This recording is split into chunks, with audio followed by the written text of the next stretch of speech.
หลักมันอาชีพสำคัญผู้ไทยวิไลศรีใครจะเข้มใครจะแข็งแรงทวีสวัสดีครับท่านผู้ฟังพบกับรายการเกษตรเพื่อชีวิตสำหรับวันนี้เสนอเรื่องทำอะไรดีก่อนเข้าสู่รายการก็มีธรรมะมาฝากท่านผู้ฟังหัวข้อจากหนังสือพจนานุกรมพุทธศาสตร์ฉบับประมวลศัพท์เรียบเรียงโดยเทพเวทีประยุทธ์โตมหาจุฬาลงกรณราชวิทยาลัยพิมพ์เผยแพร่ปี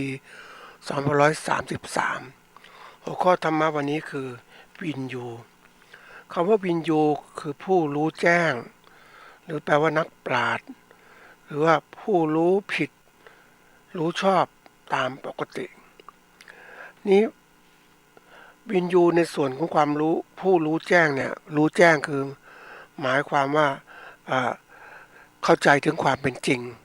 มันแจ้งประจักษ์ความว่าแจ้งประจักษ์นั่นที่มันก็ต้องลงมือทำลงมือทำคือปกติคนเรารู้เนี่ยมันบ่นมันก็ว่ารู้ด้วยสัญญาคือรู้แบบปริยัติแต่รู้แจ้งเนี่ยรู้อย่างเข้าใจแล้วปฏิบัติลงมือปฏิบัติถึงได้ผลว่ามันจริงเท็จอย่างไรอันนี้รู้แจ้งแต่ถ้ารู้แจ้งจริงๆตามความเป็นจริงเนี่ยมันลึกเข้าไปอีกข้างในอันนี้ก็เป็นสิ่งที่ต้องปฏิบัติมากขึ้นทีนี้ในส่วนที่ว่านักปราชญ์คือผู้มีปัญญารอบรู้นักปราชญ์ผู้มีปัญญารอบรู้เนี่ยก็มีนักปราชญ์หลายอย่างทีเดียวนักปราชญ์ประเภทที่เรียกว่าศึกษามามากฟังมามากนะแล้วก็บางคนก็ได้รับการยกย่องจากชุมชนก็บอกเป็นนักปราชญ์นะทีนี้มันก็ดูว่ามันนักปราชญ์แบบไหนมีการตัดสินคัดเลือกกันมีเกณฑ์อย่างไรบางคนก็เรียนรู้มากๆก็กลายเป็นนักปราชญ์มันก็เกิดขึ้นนะท่านผู้ฟังตามกลุ่มชนที่เขาจะยกย่องใครเป็นใครนักปราชญ์ก็เกิดขึ้นสนใจใครเป็นผู้รู้ก็รอบรู้ปัญญารอบรู้ก็ยกย่องขึ้นมาแต่ความจริงเหล่านั้นน่ะตัดสินก็ด้วยอะไรเป็นสิ่งสำคัญที่สุดนะเพราะว่านักปราชญ์ที่เกิดขึ้นเดี๋ยวนี้ยุคปัจจุบันเนี่ยมันก็มีนักปราชญ์เกิดขึ้นมาเยอะปราชญ์ทางความคิดปราชญ์ทางด้านนู้นด้านนี้แต่นักปราชญ์บางกลุ่มนักปราชญ์โดยเฉพาะอย่างยิ่งผู้ปฏิบัติธรรมในพระพุทธศาสนาเนี่ยท่านรู้เข้าใจรู้แจ้งเห็นจริงตามแต่ท่านไม่พูดพอพูดไปว่าพูดไปอะไรก็คือว่าผู้คนไม่เข้าใจนะผู้คนไม่เข้าใจพูดไปก็อย่างนั้นเพราะฉะนั้นพระผู้ปฏิบัติท่านก็เก็บเงียบของท่านเพราะว่าธรรมะที่ท่านได้รู้แล้วเนี่ยมันยิ่งใหญ่มันเกินที่จะมาบอกกับคนต่างๆเพราะก็มาบอกคนต่างๆเขาบอกต้องพระท่านก็มีนะท่านปฏิบัติเนี่ยท่านก็มีแนวคิดว่ามันเกิดประโยชน์ไหมบุคลัญยุตาคือเกิดประโยชน์กับคนเหล่านี้ไหมเพราะคนส่วนใหญ่เนี่ยก็ไม่ค่อยใส่ใจในเรื่องความรู้ทางธรรมะเอาแค่เปลือกอย่างเนี้ยเพราะฉะนั้นท่านรู้ถึงแก่นท่านก็ไม่พูดอะไรครับจะมาอธิบายเพิ่มเติมไปก็เหมือนกับว่าเปล่าประโยชน์เปล่าท่านก็เก็บเงียบเพราะนั้นบางอย่างเนี่ยไอ้คนที่มายกตนปกติแล้วเนี่ยปราชญ์ทางพุทธศาสนาแน่นอนต้องเป็นผู้ที่เข้าถึงจังรู้แจ้งจริงตามความเป็นจริงยกย่องในหมู่ผู้ปฏิบัติเท่านั้นถ้าผู้ไม่ปฏิบัติก็ไม่เข้าถึงไม่เข้าใจนะแต่ทีนี้ในปราชญ์ของผู้มีปัญญารอบรู้เนี่ยปราชญ์ของทางโลกก็มีเขายกย่องกันอย่างแบบนี้ทีนี้ของจริงมันเป็นยังไงล่ะมันขึ้นอยู่กับว่าเรานั้นจะเข้าใจไหม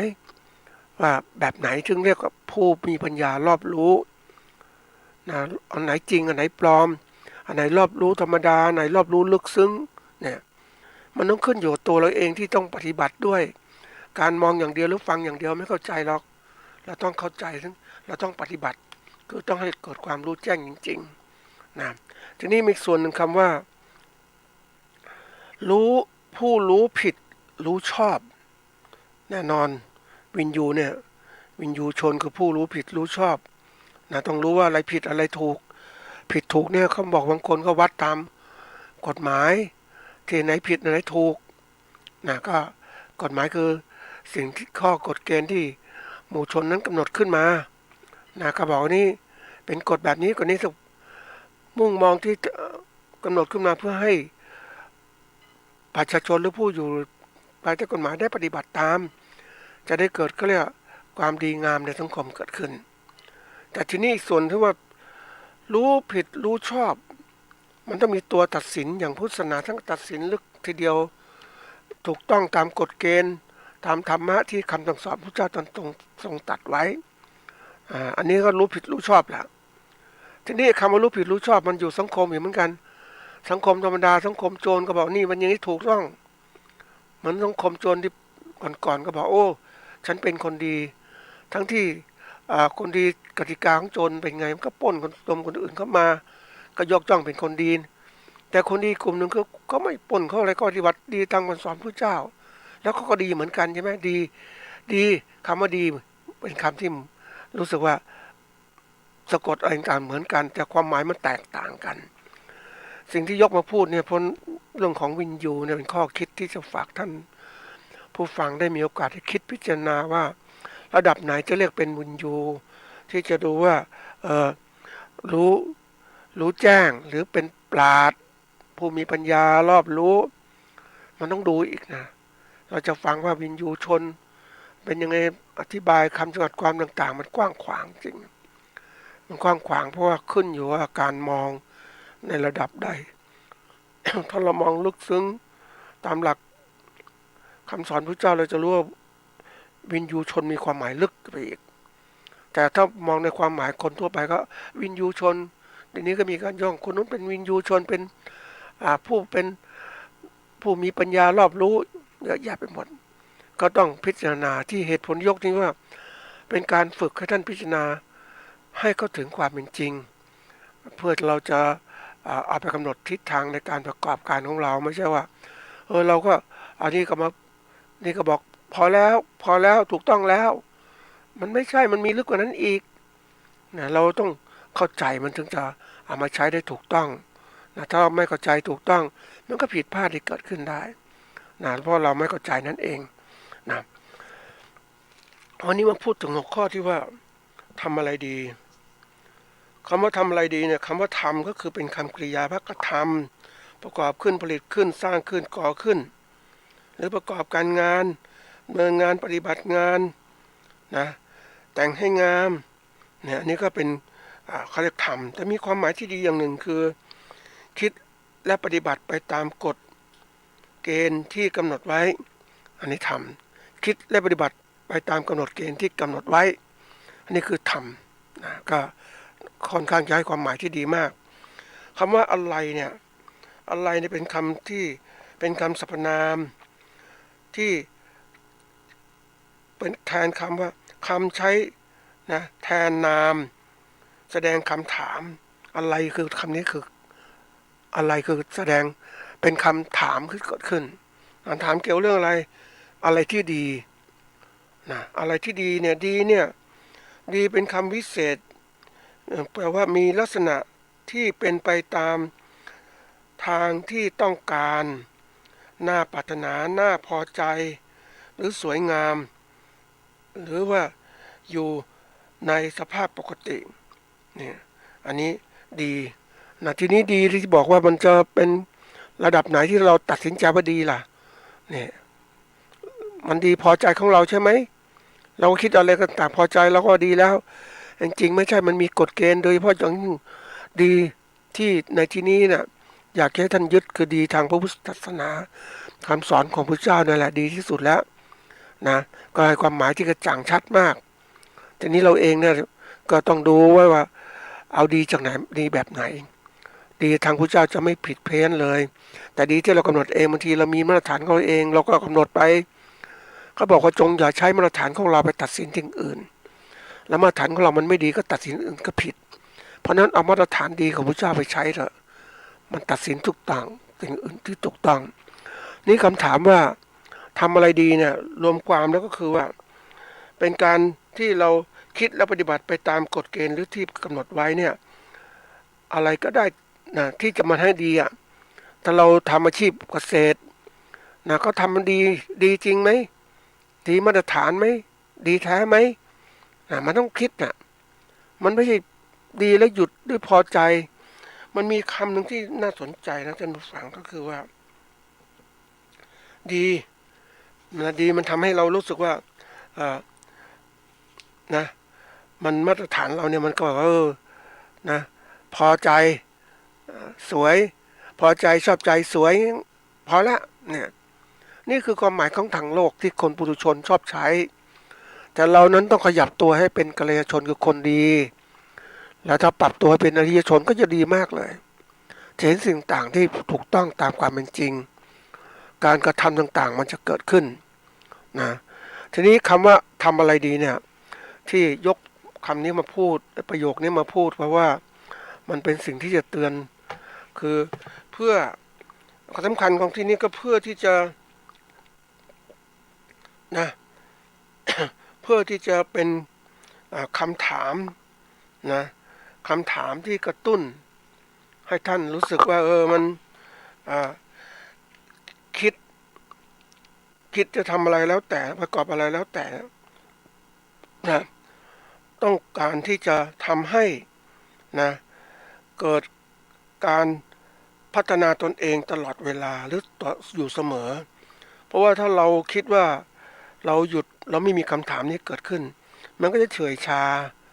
เหมือนกับที่บอกว่าเวลาทำสมาธิก็ถามว่าใครเป็นคือผู้รู้ผู้รู้เกิดขึ้นยังผู้รู้ปลอมๆคิดไปเองก็ไม่ได้มันเกิดขึ้นจากการที่เรามีสมาธิความตั้งมั่นและปฏิบัติไปถึงขั้นหนึ่งแล้วจะมีผู้รู้ที่เตือนเราในการปฏิบัติเหมือนกับว่ามีสติปัญญารู้ต่อทันอารมณ์ที่เกิดขึ้นอะไรที่ถูกผิดมันจะรู้แยกแยะได้เพราะว่าปกติเวลาคนตัดสินใจอะไรนะท่านผู้ฟังมันจะมีสองเหตุหนึ่งก็ตัดสินใจตามอารมณ์พาไปมันเป็นอย่างนี้เหมือนคนที่ปลุกม็อบมวลชนต่างๆปลุกระดมต่างๆเนี่ย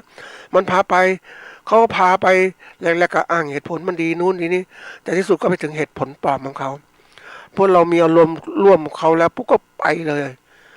หลงไปเลยกับสิ่งที่เขาชี้มาทั้งที่เป็นสิ่งผิดแต่เราหลงขนาดนั้นเราหลงไปตามอารมณ์ก็ปล่อยแล้วก็ตามไปเลยเนี่ยอันนี้สิ่งที่เสียหาย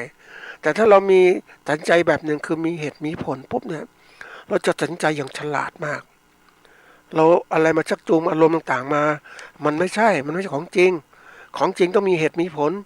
ทีนี้เหตุผลนั้นมันมีขนาดหนึ่งว่าคนเรานั้นมันมีเหตุและผลมันจำกัดเหมือนกันเพราะว่าเหตุผลของเด็กป .1 กับเหตุผลของเด็กป .5 มันก็แตกต่างกันเหตุผลของปุถุชนกัลยาณชนก็แตกต่างกันเหมือนกันนะเพราะว่ามันขึ้นระดับของการที่เรามีความรู้ที่มากขึ้นเหตุและผลก็ต้องดีมากขึ้น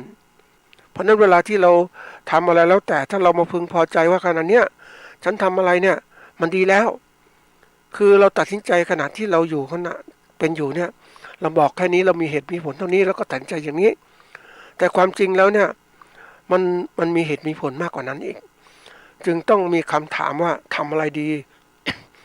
ทำอะไรมันดีดีที่นี้คือทำให้มันพอมันดีจริงไหมแล้วมันดีเทียมหรือเปล่ามันดีพอหรือยังไอ้คนว่าคำว่าดีนี่มันมีน่ากลัวเหมือนกันนะท่านผู้ฟังว่ามันมีคำเกิดขึ้นหรือว่ามันเกิดดีใจเป็นคำกริยาเหมือนกันนะยินดีชอบใจพอใจนี่ดีใจยินดีชอบใจพอใจก็อยู่แค่นั้นแหละไม่ไปไหนละยินดีชอบใจพอใจมันก็ทำให้เกิดไม่มีการกระตุ้นทำให้คนเกิดการพัฒนามันหยุดจริงๆในนี้หลายอย่างที่คนเราถูกเขาบอกให้เราทำอย่างนี้พอแล้วอะไรแล้วดีแล้วมันไม่ดีจริงท่านผู้ฟังมันดีจริงมันไม่หยุดแค่นี้มันเห็นผลเกิดขึ้นเพราะว่าเหตุการณ์ต่างๆมันเปลี่ยนแปลงตลอดมันไม่ใช่ว่าแค่นี้ดีจะดีได้ที่สุดก็คือดีปฏิบัติตามคำสอนพระเจ้าที่ถึงสุดยอดของความเป็นจริงคือรู้แจ้งจริงตามเป็นจริงแล้วหยุดเท่านั้นจบแต่ดีนี้มันปุถุชนมันแค่ดีมาสมมุติกันเองมันก็เลยหยุดการพัฒนาต่างๆมันเป็นสิ่งที่น่าคิดนะท่านผู้ฟังเหตุผลเนี่ยที่ยกตัวนี้เพราะเอามาพูดให้ท่านเกษตรกรหรือผู้ประกอบการเกษตรได้เตือนตนเองว่ามันดีจริงหรือยังทำอะไรดีมันดีจริงหรือยังมันไม่ดีจริงมันต้องปรับปรุงใหม่เปลี่ยนแปลงใหม่ มันจะเกิดการพัฒนาตนเองถ้าบอกว่าดีแล้วพอใจแล้วนะมันก็เลยหยุดเลยดีแล้วชอบใจพอยินดีพอใจหยุดเลยเนี่ยหลายคนหยุดอย่างนี้เพราะนั้นบางทีมันจะไม่ทั้งคนไม่กระตือรือร้นในการประกอบการอาชีพเกษตรเพราะว่าเขาคิดว่าอะไรยินดีแล้วชอบใจแล้วก็พอใจแล้วแค่นี้ก็เหลือเฟือแล้วแต่ความจริงเราดูสิวันนี้อะไรเกิดขึ้นการคิดแบบนี้แบบเดิมเนี่ยมันโบราณเดี๋ยวนี้ทรัพยากรเกษตรมันจำกัดถูกแยกไปหมดแล้วแล้วไม่พอนะท่านผู้ฟังคนต่างถิ่นก็มาประกอบการเกษตรแข่งกับเราอีกเขาครอบครองตลาดเขาก็ชนะเราแล้วเราเป็นหลักก็กลายเป็นผู้ที่ว่าเป็นผู้ที่ประกอบการหรือเกษตรกรที่ประกอบการให้กับเขาเราก็ได้แค่เศษเนื้อเศษอะไรต่างเนี่ยไม่ได้เด็กของจริงไม่ได้กำไรที่แท้จริงนะมันก็เป็นสิ่งที่น่ากลัวนะท่านฟังถ้าเราคิดอย่างนี้มันเหมือนกับว่าคิดอย่างนี้ไม่ใช่คิดเพื่อจะทำให้ท่านอะไรนะมองไปเรื่องเพ้อฝันมันคิดเป็นจริงนะท่านผู้ฟังอันนี้ที่เล่าให้ท่านฟังนะเอาตัวอย่างนะแรกๆนะคนจีนเนี่ยเขาผลิตสินค้าจีนเอามาขายประเทศไทยราคาถูกคนก็ซื้อมากๆเลยซื้อกันทุกที่เลยนะก็ซื้อกันเพราะจีนผลิตมาเนี่ยนะเขาเอาสินค้าถูกมาขายแข่งแล้วก็ใช้ตัวแทนมาขายสินค้าให้กับเขานะนี้เมื่อมีตัวแทนขายสินค้าเขาสินค้าเริ่มติดตลาดแล้วไอ้ตัวแทนหรือพ่อค้ารับซื้อกับเขาก็มีกำไรแล้วนะนี้จีนเขาคิดลึกกว่านั้นอีกเขาก็แทนที่จะผลิตสินค้าขายกับพวกคนกลางไม่ละจีนก็มาทำหน้าที่เป็นพ่อค้าเสียเองมาอะไรมาขายสินค้าตัวเองแทนที่จะส่งให้คนอื่นไม่ละเพราะว่าสินค้ามันติดตลาดตัวเองก็มาขายเพราะฉะนั้นเมื่อตัวเองผลิตและตัวเองขายราคาก็ย่อมถูกกว่าที่จะให้พ่อค้าขายเพราะนั้นเขาก็เลยทำหน้าที่เหมือนเป็นผู้ประกอบการผลิตและจำหน่ายเขาก็ได้กำไรเต็ม100%ใช่ไหมแทนที่ให้คนอื่นมาทำกำไร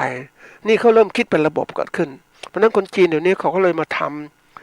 ขายสินค้าในประเทศไทยแต่ก่อนเรารับซื้อสินค้าจากจีนมาขายสาสมเพงเยาวราชต่างๆเยอะแยะเลยเดี๋ยวนี้ไม่แล้วท่านผู้ฟังคนจีนมาทำการขายเองอยากซื้อก็ต้องทำเองนะเห็นไหมมันสิ่งสำคัญแล้วท่านผู้ฟังเขามาเป็นพ่อค้าเองละเป็นเจ้าของร้านเองละแต่ก่อนก็ใช้พ่อค้าในท้องถิ่นต้องเป็นคนจีนหรือคนไทยมาทำการค้าต่างๆเดี๋ยวนี้ทำเองหมดเลยและหลายบริษัทนะที่ท่านผู้ฟังบริษัทอุตสาหกรรมต่างๆเขาก็ผลิตสินค้าแบบเนี้ยแรกๆเขายังมาขยับการค้าไม่ได้เขาก็ใช้ตัวแทนมาทำการค้าขายแทนทำค้าขายสินค้า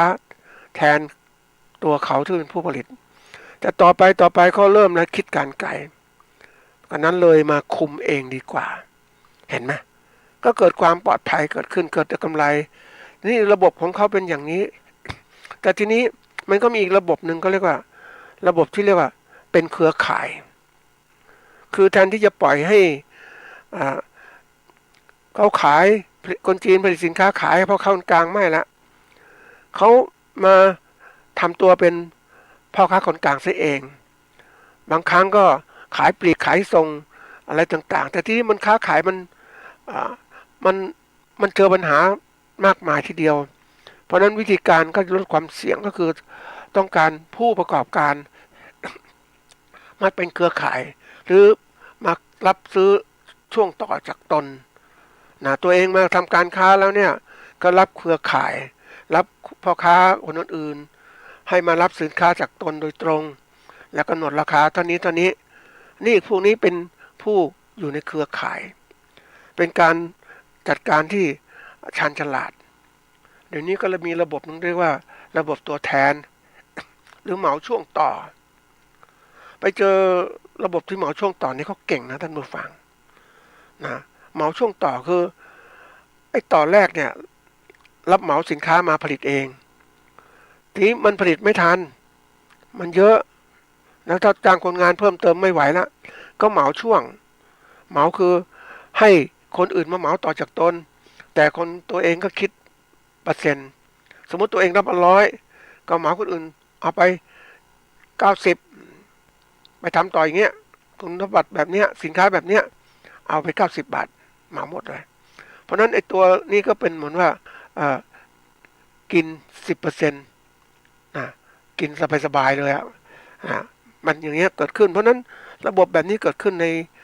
การผลิตสินค้าอุตสาหกรรมการขายสินค้าอุตสาหกรรมแล้วก็สินค้าเกษตรแล้วเริ่มมีแล้วนี่คือสิ่งที่เกิดขึ้นเพราะนั้นที่เล่านี่คือความจริงที่เกิดขึ้นว่าเราต้องคิดให้เท่าทัน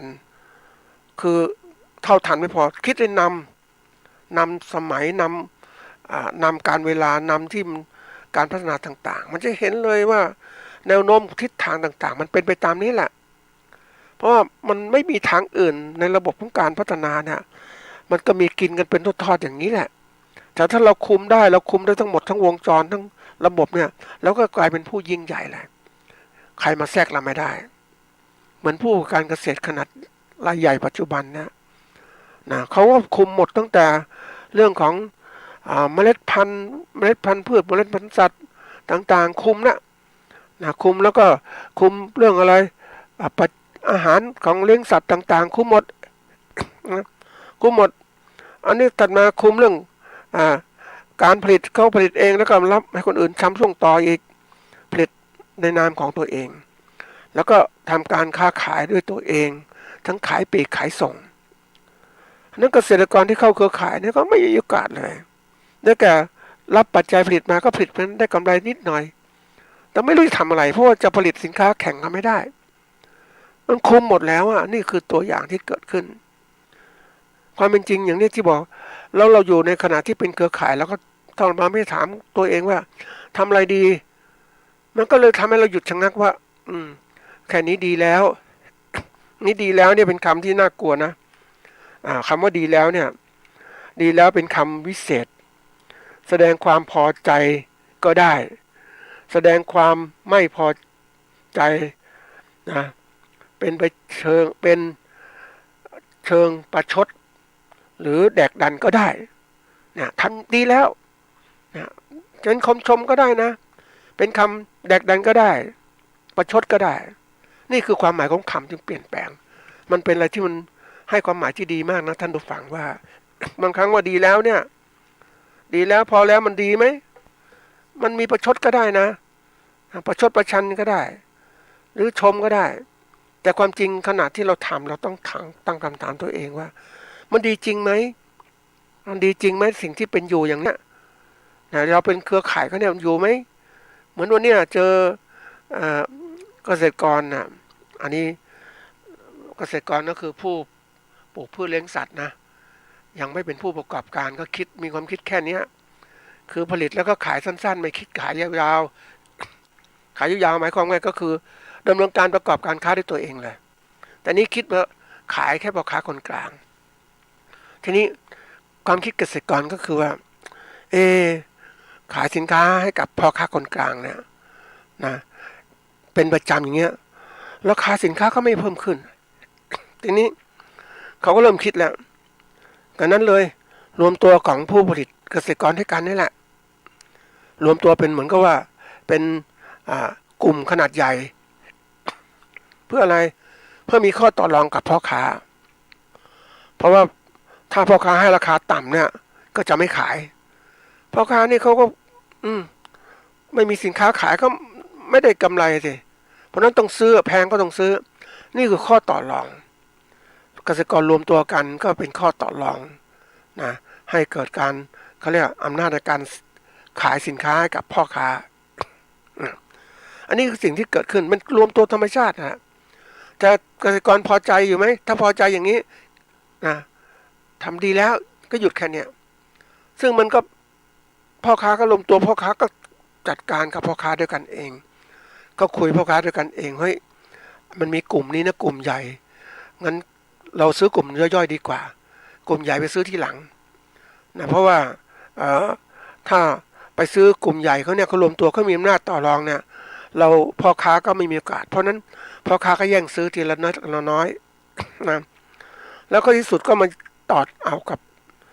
เกษตรกรผู้รวมตัวเป็นกลุ่มขนาดใหญ่เกิดขึ้นนี่เกษตรกรเนี่ยมีปัญหาอย่างหนึ่งคือเดือดร้อนเงิน พนักเงินทุนต่างๆกู้เข้ามาลงทุนเพราะนั้นจำเป็นอย่างยิ่งที่ต้องค้าขายก็แทนที่จะรวมตัวกันให้มันคงแม่มีพ่อค้ามาต่อซื้อขายนะขายฉันที่คุณได้มีเงินใช้มันก็เริ่มทำการแย่งซื้อจากกลุ่มเกษตรกรใหญ่อย่างเนี้ยเพราะนั้นกลุ่มเกษตรกรคนมีขนาดใหญ่ก็ไม่สมาชิกก็หายไปก็ไม่มีอำนาจต่อรองกับพ่อค้าที่สุดพ่อค้าทำยังไงรู้ไหมรู้ว่ากลุ่มนี้ไปไม่ได้ละพ่อค้าอื่นก็ไม่ซื้อเขาก็รู้เนี่ยเขาก็โจมตีเลยคือกดราคาทันทีเลยเพราะอะไรก็กลุ่มเกษตรกรมันจะใหญ่ขนาดนี้แต่ไม่มีตลาดของตนเองใช่ไหมเขาก็ต่อรองกดราคาได้ทันทีเลยหมดพังเหมือนกับวันนี้ที่รัฐบาลส่งเสริมเกษตรกรแปลงใหญ่ก็เพื่อให้มีอำนาจในการผลิตอย่างเนี้ยรวมตัวกันแต่ว่าให้การให้อาวุธทางความสามารถความคิดทางความสามารถในการปฏิบัติเนี่ยให้เรื่องการผลิตเท่านั้นนะการตลาดไม่ได้ให้ก็ที่สุดก็บอกว่าถ้าจะตลาดก็ไปพาพ่อค้ามาก็ไปเจอพ่อค้ารายใหญ่นั่นแหละมาซื้อสินค้าจากเกษตรกรแปลงใหญ่ถามว่าเฮ้ยเป็นยังไงบ้างนะก็แน่นอนก็เหมือนกับว่าไม่ได้ช่วยอะไรมากมายช่วยเกษตรกรทำการผลิตร่วมกัน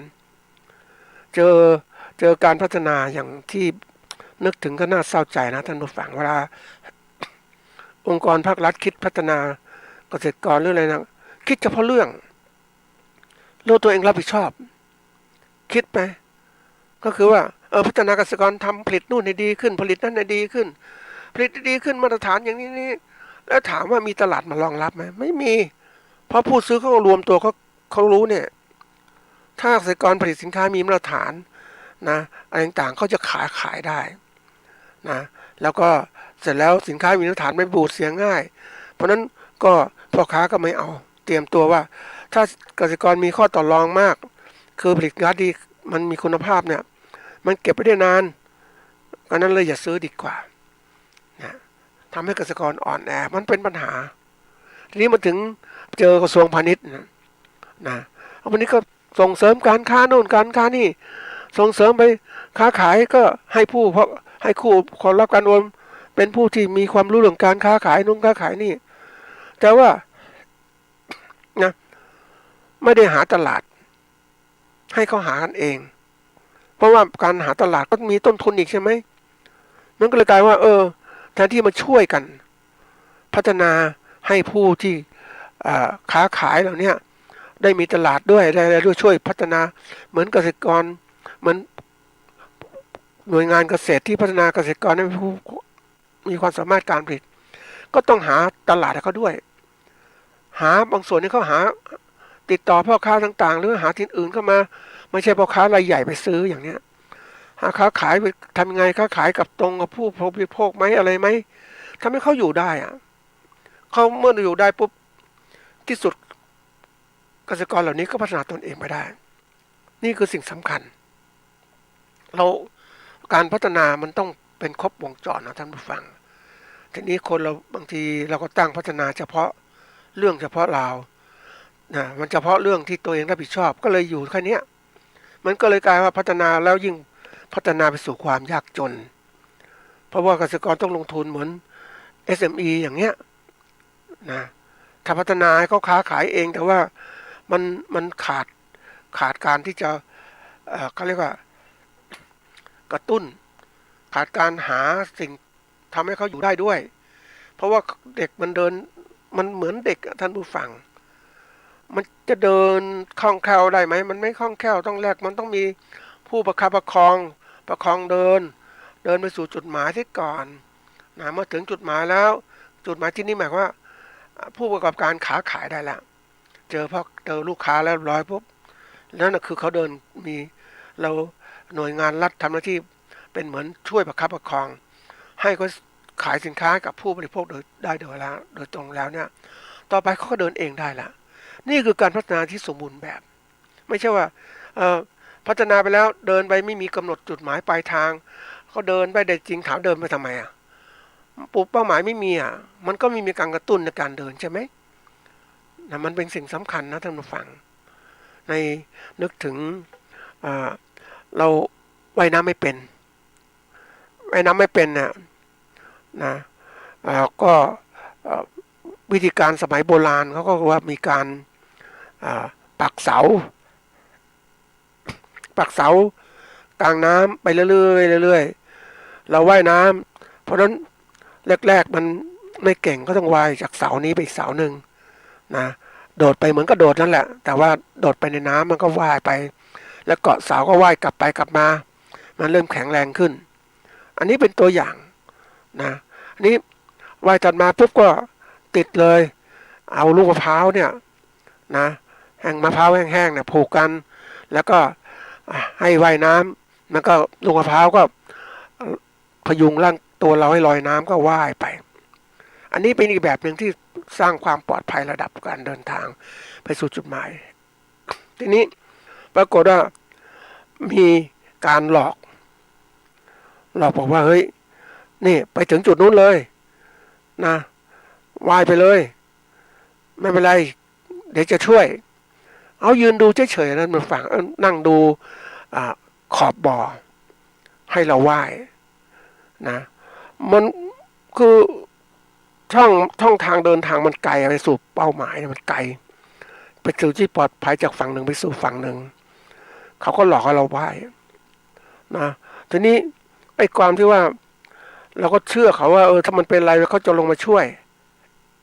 แต่ที่ไหนได้ไม่มาช่วยดูเฉยๆเราก็ว่ายไปข้ามมันไม่ว่ายไม่แข็งแรงก็อะไรเกิดขึ้นก็คือจมน้ำมั่งดำมั่งน้ำเข้าปอดน้ำเข้านู่นนี่โอ้ยแล้วด้วยความกลัวตายท่านผู้ฟังความกลัวตายก็ทะลึ่งขึ้นมาก็เอาด้วยแรงทั้งหมดที่มีอยู่เนี่ยว่ายไปเต็มที่มือพายน้ำเลยจากที่ว่ายไม่เก่งนะโอ้พายน้ำเข้าไปถึงฝั่งโอตาเลือกประเภทอย่างนั้นนี่คือใช้ความตายเป็นตัวผลักดันถ้าเราไม่ว่าก็ตายการพัฒนาเกษตรก็เช่นกันรัฐบางทีก็ชอบพัฒนาแบบเนี้ยคือการพัฒนาเหมือนก็ให้เดินเองให้อะไรเองแล้วเกษตรกรก็ไม่เก่งหรือผู้การขนาดเล็กก็ไม่เก่งมันก็จะไปตายกลางน้ำมาสิแล้วเดี๋ยวนี้ตายกลางน้ำเยอะนะคือหมายว่าไม่ประสบความสำเร็จอย่างโอท็อปบางอย่างเนี่ยบางที่ไม่ประสบความสำเร็จนะท่านผู้ฟังอยากจะเป็นโอท็อปเพราะว่าเป้าหมายอยากจะเป็นนู่นเป็นนี่นะอยากจะเป็นระดับ SME มันไม่ถึงแล้วก็ขาดทุนเหมือนกันก็ต้องยอมรับความเจ็บปวดเหมือนกันเหมือนเราตกจมน้ำอย่างเนี้ยมันน้ำก็เข้ายอมรับว่าเมื่อไม่มีอากาศหายใจมันก็ลำบากเหมือนกันใช่ไหมนี่กรณีของการเป็นผู้ประกอบการก็เช่นกันเราต้องคิดอยู่เสมอเหมือนกันว่าที่ยกคำถามว่าทำอะไรดีเนี่ยเพื่อจะให้ท่านได้มองของการพัฒนาไปข้างหน้านะมันเป็นสิ่งสำคัญมากที่จะทำให้เรานั้นประสบความสำเร็จเราเลือกอาชีพอะไรเราต้องพัฒนาตามนั้นพัฒนาแล้วคิดคำถามอยู่เสมอว่ามันดีหรือยังทำอะไรดีมันดีหรือยังมันเกิดคำถามตลอดเวลามันทำให้เรานั้นกระตุ้นพัฒนาตนเองที่นี่หลักการกระบวนการที่เราจะพัฒนาตนเองมันก็มีกระบวนการนะท่านผู้ฟังกระบวนการในที่นี้ก็คืออย่างที่เคยกล่าวว่าเราจะพัฒนาไปสู่เขาเรียกทำอะไรดีขึ้นเนี่ยนะมันมีคำถามที่เกิดขึ้นทำอะไรดีจะดูดีไม่ดีเนี่ยคืออันที่หนึ่งก็ต้องมีการศึกษาจำอะไรต่างๆในอาชีพอะไรต่างๆต้องมีการศึกษาแล้วศึกษาเกษตรนะปลูกพืชปลูกเลี้ยงสัตว์ต่างๆเลี้ยงปลาเลี้ยงเป็ดนะเลี้ยงห่านอย่างเนี้ยก็ต้องศึกษาชีวิตของมันให้ครบถ้วนเดี๋ยวนี้มีศึกษาเข้ามีผู้สอนมีตำรับตำรามีเทปโทรทัศน์มี YouTube ต่างๆให้หมดเลยต้องศึกษาอย่างจริงจังแล้วความรู้ต่างๆมันทันสมัยมากขึ้นผู้รู้ก็ให้ไม่อีกเอามาให้เราเรียนรู้ไม่ใช่ว่ารู้แค่เนี้ยมันมีตัวหนึ่งที่ทำให้เกษตรกรไม่พัฒนาคือว่าการมีทิฏฐิมานะ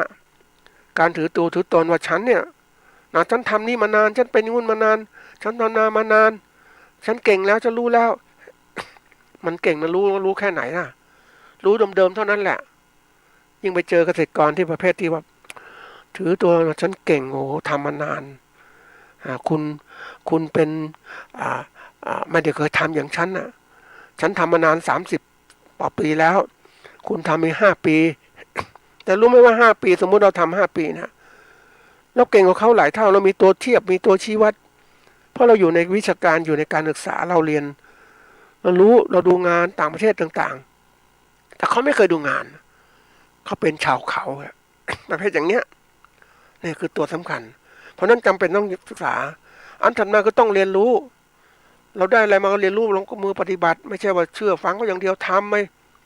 ประกอบการเล็กๆก็ทำไปแล้วมันจะเห็นช่องทางว่าเรียนดีขึ้นอะไรควรพัฒนาอันนี้ก็สิ่งสำคัญ2 ตัวคือการศึกษากับเรียนรู้ด้วยตัวเองนี่แหละมันเรียนรู้ถ้าเราเรียนรู้ได้ไวทำไวเนี่ยมันจะเกิดประสบการณ์ที่ยิ่งใหญ่ความรู้ที่เกิดขึ้นจากประสบการณ์จะสอนเราเข้มแข็งเหมือนเราว่ายน้ำนี่แหละเราก็ต้องพยายามฝึก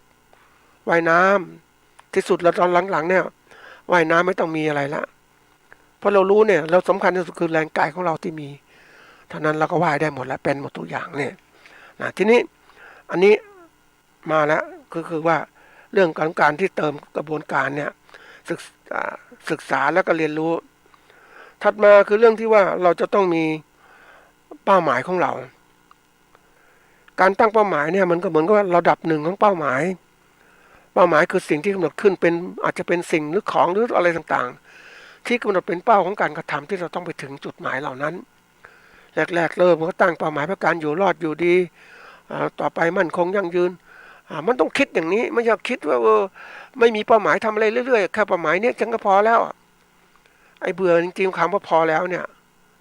นะหรือพอเพียงต่างๆมันไม่ใช่มันมีอะไรที่ลึกกว่านั้นอีกเพราะนั้นเราต้องเข้าใจกฎของที่ดีของการเปลี่ยนแปลงคำว่าเปลี่ยนแปลงก็คือว่าแตกต่างจากสภาพเดิมที่เป็นอยู่มันเปลี่ยนแปลงทุกขณะเลยเป้าหมายก็ต้องเปลี่ยนแต่เป้าหมายวิธีการตั้งเป้าหมายอย่างเราเป็นลูกศิษย์พระพุทธเจ้าตั้งเป้าหมายคือการเข้าสู่นิพพานของความรู้แจ้งจริงนั่นคือเป้าหมายยิ่งใหญ่เราก็ตั้งว่าเป้าหมายการอยู่รอดธุรกิจของเราคือเราประกอบอาชีพเนี่ยนะเราอยู่รอดมั่นคงยั่งยืนนะอยู่ยอดมั่นคงต้องมีกำไรนะมันก็เป็นตัวสำคัญแหละนะก็ตั้งตรงนี้เป็นเป้าหมายของการกระทำว่าสมมุติคุณเป็นนักเลี้ยงผึ้งคุณต้องตั้งเป้าหมายคุณเป็นนักเลี้ยงผึ้งแล้วต่อไปคุณก็อยากเป็นผู้ประกอบการ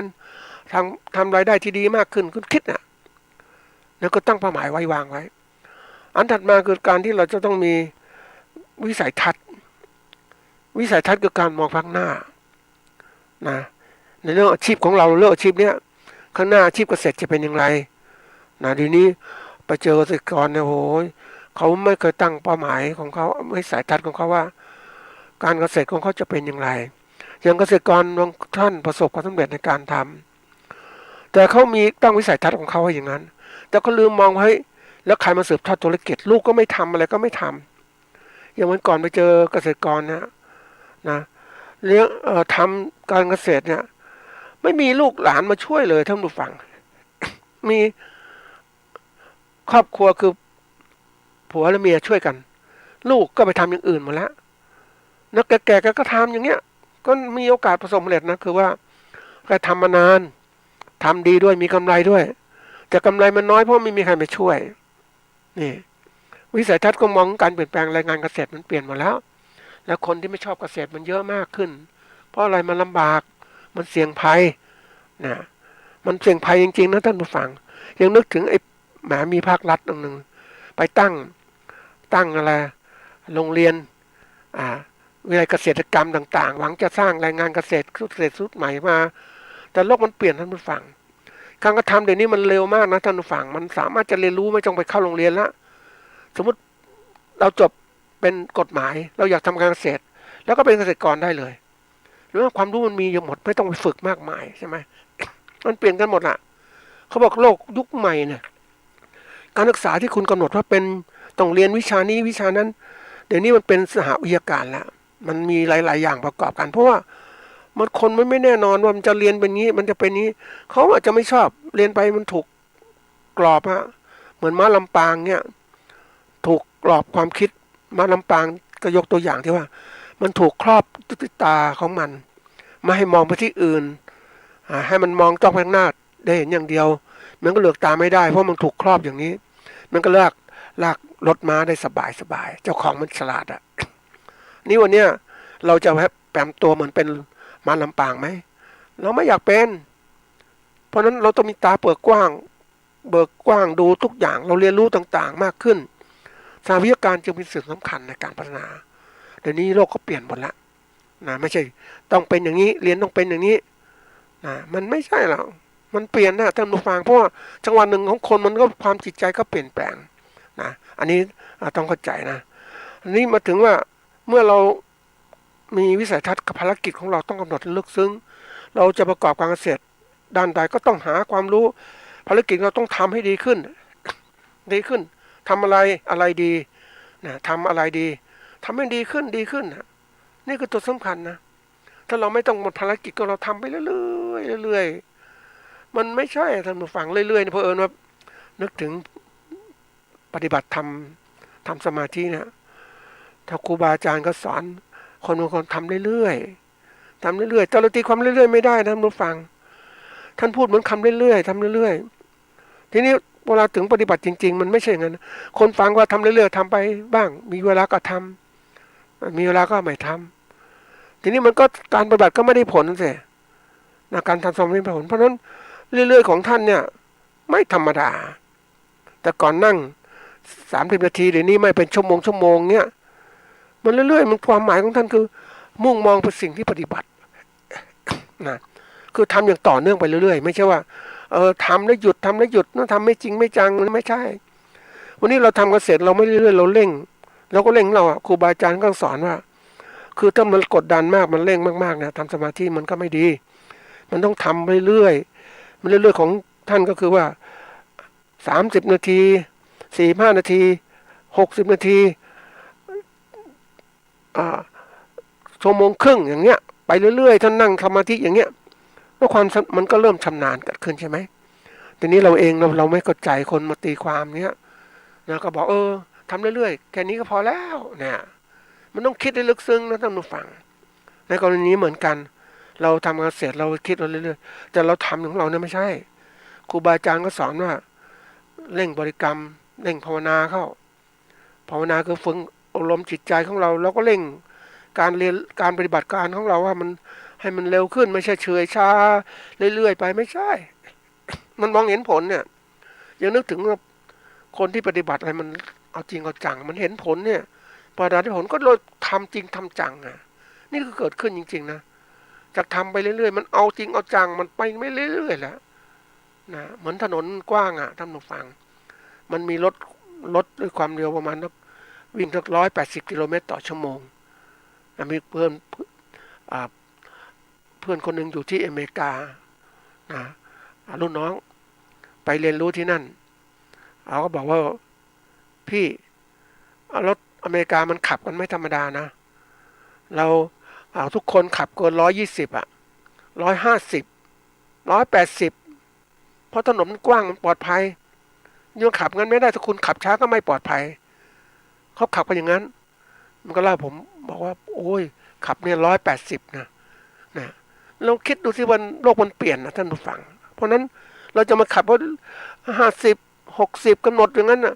เหมือนประเทศไทยที่กำหนดว่าความเร็วสูงสุด100ไม่เกินกระบะเท่านี้มันแล้วแต่ถนนท่านผู้ฟังทีนี้ว่าเรารู้เนี่ยขับเป็นมันจะรู้เลยว่าจังหวะไหนควรจะเร่งอะไรนี่คือกำหนดภารกิจของเราเหมือนกันเลยนะทีนี้ว่าเรากำหนดแล้วเนี่ยเรารู้แล้วเราก็เริ่มพัฒนาตนเองเลยว่าเฮ้ยถามตนเองตลอดเวลาว่าทำดีให้สูงสุดทีนี้ดีมันทำอะไรบ้างดีในความหมายดีมันสมมุติเราเองก็มีนะมันมีเกณฑ์เราพอใจแค่นี้ก็ดีแล้วชอบแล้วสวยแล้วนะแต่ดีที่นิดดีตามที่มันสู่ความเป็นมุมุติคือไม่กำหนดอย่างนี้ไม่กำหนดตายตัวมันดูดีตามหลักการของพุทธศาสนาเอาดีพระเจ้ามาใช้ว่าไม่ปฏิบัติชั่วนะทำแต่กรรมดีเนี่ยอะไรที่ดีทำเลย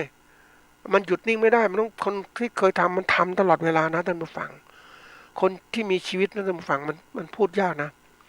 คนที่อยู่ในเส้นทางธรรมนะเขาจะปฏิบัติทำดีตลอดเพราะว่าชีวิตเกิดมาทั้งทีเราต้องทำดี นะอะไรที่ดีทำเลยจะมารอเวลาไม่ได้เราไม่รู้ความตายจะเข้ามาเมื่อไหร่เนี่ยก็ไม่ประมาทด้วยก็การเกษตรก็เช่นกันแล้วจะประมาทไม่ได้แค่นี้พอแล้วไม่ได้มันต้องเปลี่ยนแปลงมันต้องเร็วนะเพราะนั้นดีที่ทำอะไรดีมันจะเกิดการพัฒนาตนเองเกิดขึ้นตลอดเวลาว่าอันที่หนึ่งจะรู้ว่าดีของตนเองนะแค่ไหนอยู่ตรงไหนนะที่อยู่ปัจจุบันมันดีตรงไหนแล้วต่อไปจะเป็นยังไงบ้างมันจะเริ่มปรับความดีไปเรื่อยๆระดับของความดีมันเหมือนความเร็วรถยนต์นั่นแหละนะแรกๆก็